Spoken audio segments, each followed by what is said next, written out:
At the end of March 1957, a very unpleasant letter landed on the desk of Prime Minister and Foreign Minister H.C. Hansen.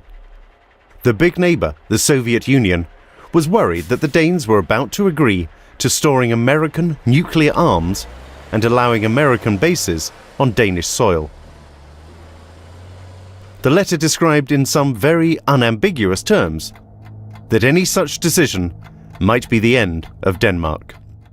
For hundreds of years, Denmark has been surrounded by strong neighbours who would set the agenda.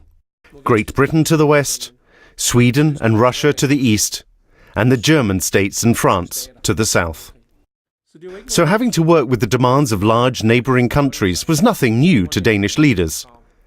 Due to Denmark's position as a barrier in the Baltic Sea, Denmark had always been of interest to the great powers.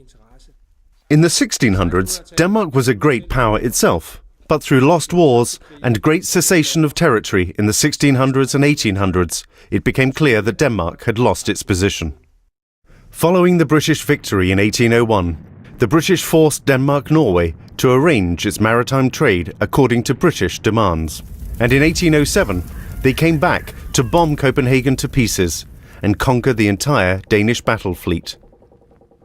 Denmark was now forced to become a French ally, and when Napoleon eventually lost the war, the Danish king had to cede Norway.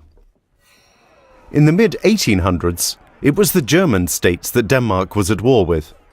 Initially, the Danes won the war from 1848 to 1851.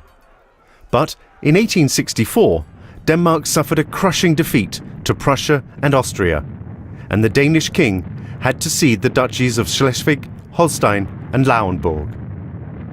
When World War I broke out in 1914, Denmark had been reduced to a mini-state. Nevertheless, Big Germany pressed on and forced the Danish government to place mines in Danish waters.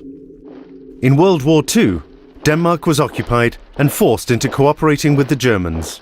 However, when the war was over, Great Britain and the US could still see the advantage in letting Denmark join the side of the victors.